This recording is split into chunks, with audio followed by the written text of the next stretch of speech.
It is kind of a dreary rainy day, and my cap came over to bring supplies, and he was headed back and noticed there was an odd sound with the generator. So he double checked and it was not running properly. Leisure. Every time he comes out to visit me, there's another project to do. Thank God for my cap.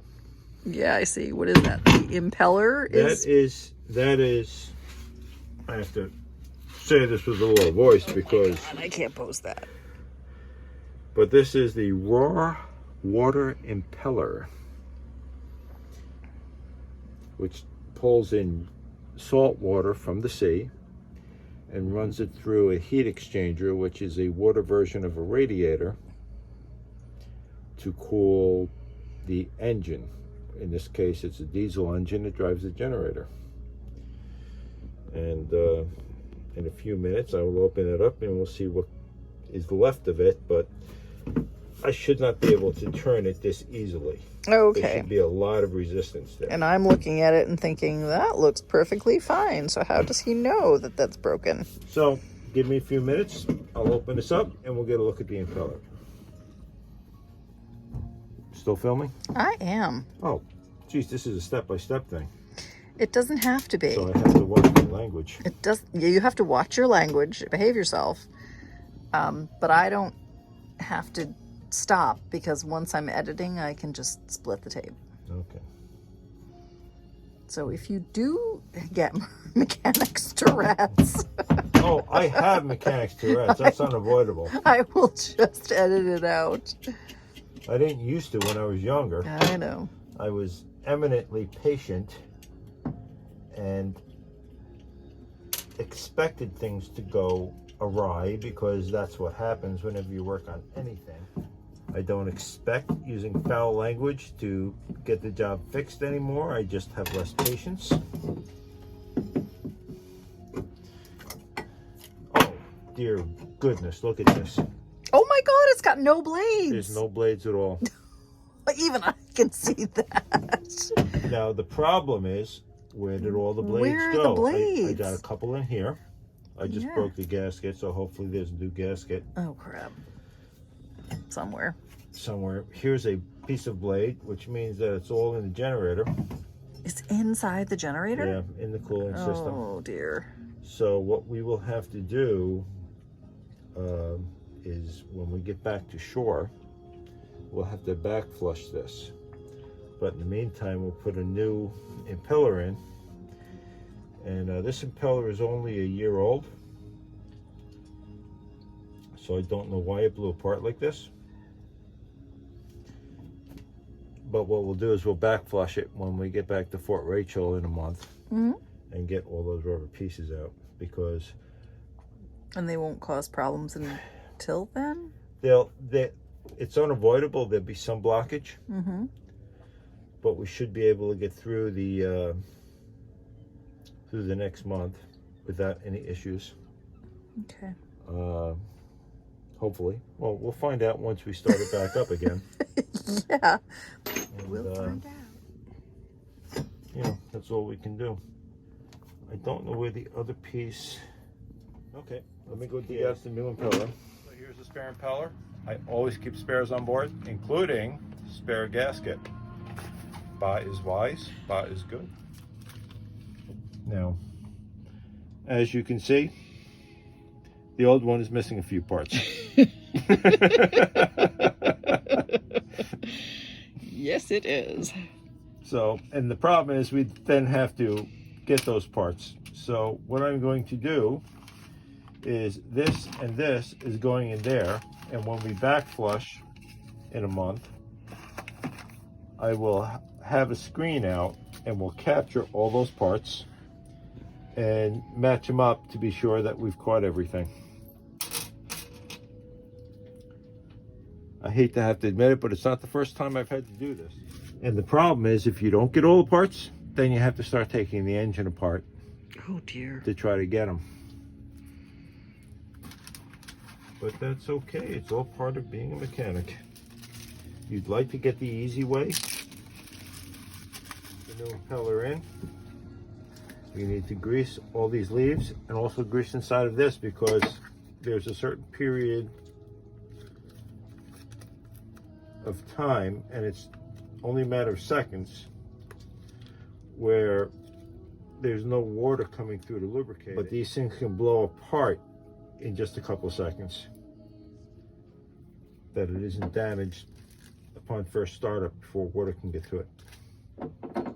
Now we'll minimize that by bleeding the hoses. Oops. And getting water up into this before we start it.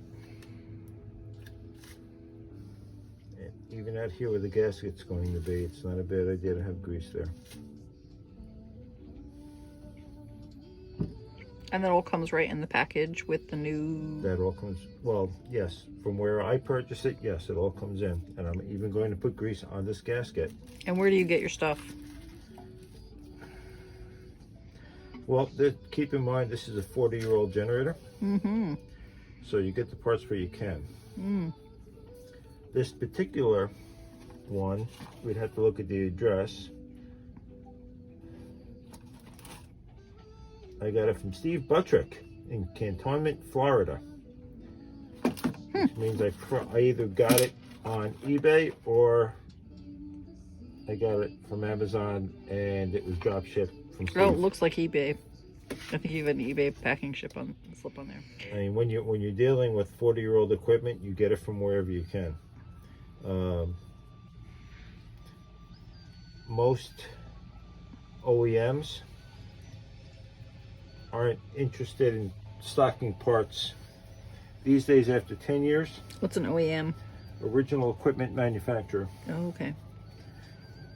I believe by law they have to maintain parts for the first 10 years after they produce something. And some companies will find it's still profitable even after 20, 30 years, but very few manufacturers. It doesn't mean that they're bad. But, you know, they are a business and they have to follow the bottom line. And they'd have to stock way too many parts if they stocked replacements for everything they ever did. It costs money to stock equipment. Yeah, it's a matter. So, as you can see, it does not fit. It does not fit. What you have to do is you have to bend the leaves in. The problem is, you got to know which direction it goes. For a minute, and double check the rotation of that engine, so I know which way it goes. Okay.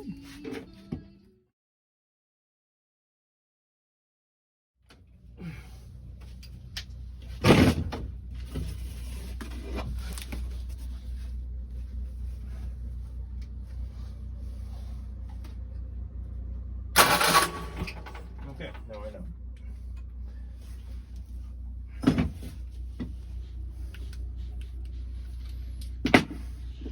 It's going to go that way, which, looking at it this way, is counterclockwise.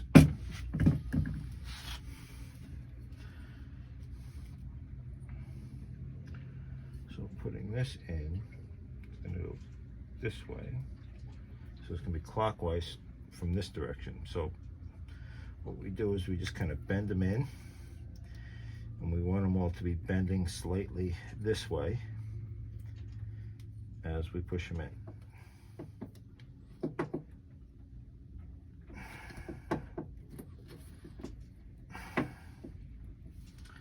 Basically like that. And then we'll put them like that and rotate it in till we get all the holes lined up. And then wipe some of the grease off our fingers so we can actually grasp things. Now, as you can see, the kit, like all good kits, comes with a new set of screws. Because these screws are brass. I don't know if I'm... Okay, yep. Ooh, 3D. Ooh. Stop. Like that. Good kits come with additional hardware, and the reasoning behind that is? Okay, for water pumps especially, they're exposed to salt water. These are raw water pumps, so there's salt water pumping through them. There'll be some seepage, And so this casting, it doesn't look it because it was painted, but this is brass. This is brass, and this is brass. Brass is kind of soft. So once you use the original screws, it kind of bends the threads a little bit. So a good kit will always have new screws. This is the paper that he sent me. If something's not right, I can help. And he gives you your phone number and email. So this is a really great seller from eBay. I don't know if Steve actually wants me to put all this on YouTube. If not, well, sorry, Steve, for the free advertisement, but that's what you get for being a good seller. So I had ordered 2. I had a spare because I replaced the other one last year. And I will order a few more from him. So this is where we are. I have the impeller in. And just you fit it in, and then I will put the screws in and reinstall it, and we will be good to go. This generator is still too hot to lean on comfortably. So at this point, the only thing new about this generator is the impeller and the fan belt. Leaning against a hot generator. Trying to get screws into these old rusted things. If I had half a brain, I would have put anti-seize paste into the boat tool bag. I have it in my work tool bag. What I'm going to do instead is a stopgap.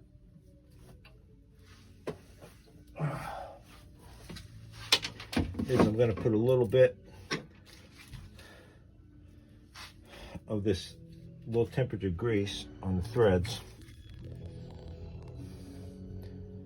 And this is just to make sure that they don't seize, because once again, this is a salt environment.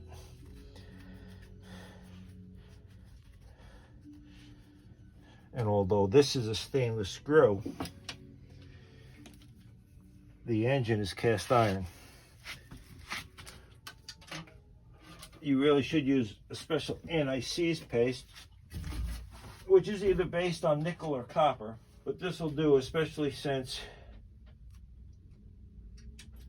these screws will all be opened up again in a year, because these impellers have to be replaced on a regular basis, obviously. Well, certainly an advantage is having worked out your whole life. You're very flexible.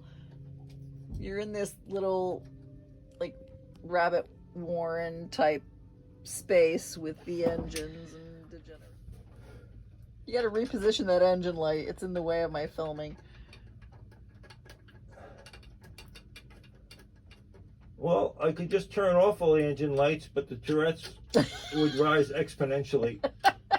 So it might not be worth the extra 30 hours of editing. Yeah. All right, so I don't know if you can see this. I'm trying, but I don't know. So I'll take the phone from you. So I'm not good at filming. I'm going to go very slowly so people don't get vertigo. You can see this guy right here. That's the fitting for the hose coming from the seawater strainer, which I'm not going to show you because, you know, I'd throw you off your chair moving it. And that's the output right there. I don't even know if I have it. I can't see. There it is right there. Okay, because there's too much light on it, so all you're getting is this brilliant white light. And what I'm going to do is I'm going to hook up this hose right there, and then I'm going to manually turn this pulley until I get water out of there. And that's how I'm going to prime it, because we don't want the rubber impeller to run dry, even though there's grease in it. So now we can get water into it, the better. This is the sea strainer. I'm hoping that this will all be edited so you don't have to deal with the motion sickness. Okay, I'm handing it back to Kathy. Okay, whoa, yep, too fast. But too fast. Yeah, no cut worries. that part off. No worries, got it. Or just, you know, warn people ahead of time in editing. Close your eyes for a second. Yep. I don't expect that this will be helpful to anyone, because anyone in their right mind is not going to buy a 40-year-old boat. Hey, I think a lot more people out there are in 40-year-old boats than not. Yeah, well, here's the thing. If you buy a 40-year-old boat, you can buy a $750,000 boat for 5 figures. And then just put up with doing all this.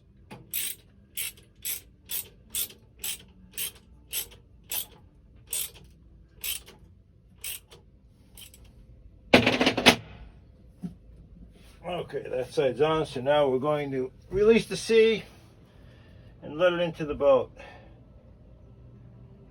In a controlled manner. Well, I had taken this cover off because we needed to check the sea strainer to make sure that that wasn't clogged and that wasn't causing our problem. Did we film that at all? Yeah. Can you see the sea strainer from there? That's it right there. But I've opened it up, as you can see. This is open, this is closed. So it's now open. Does not appear to be anything more than maybe some slight seepage, which will seal itself, because, well, salt water just tends to do that. And now I'm going to turn this manually until I see water coming out the other side. Still not getting it, so it might not be coming up through here. So what I'm going to do is loosen that back up and get water coming back out of that hose, and then put it back in and do it again.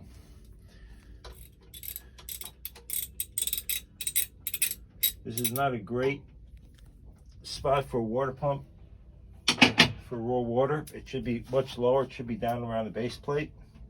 The closer to the sea you are, the easier it is to prime it.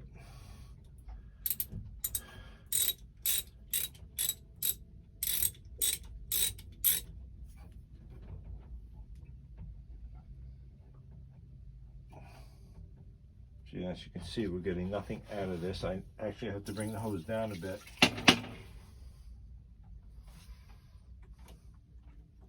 And in dropping that down, a whole big glob of something came out of it. So we may indeed have had a clog in that, and that's what blew apart our impeller, because the impeller should last longer than a year. Normally when an impeller blows apart, it's because you've had something keeping the water from getting to it. I'm glad we saw that.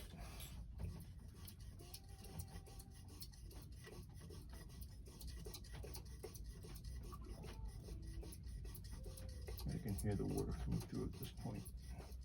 I haven't seen it yet, but I can hear it very well. Okay, so everything's in. You know, I got tired of trying to manually prime it, so I hit the starter a couple of times to spin it and waited till water spurted out of the output of the water pump, and so now that's all good. Now I just have to tension the fan belt, and then we'll be able to turn it on and see. And you know, once we see water coming out of the exhaust outside, then I'll have to put all the soundproofing back on. So I'm still about half an hour to 40 minutes away from being done, but the nastier part of the job is done. You're now checking the coolant?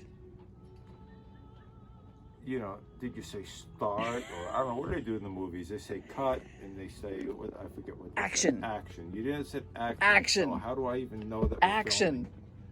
You know, it's not like you're doing action. This. It's not the 1920s anymore. Action. Okay, so everything's in, and I need to start it to see if water's coming out through the exhaust, because that's how these things work. The raw water comes through, cools the coolant through the heat exchanger, and then goes out through the exhaust, which also cools the exhaust enough so that it doesn't melt the fiberglass in the boat as it's leaving the boat.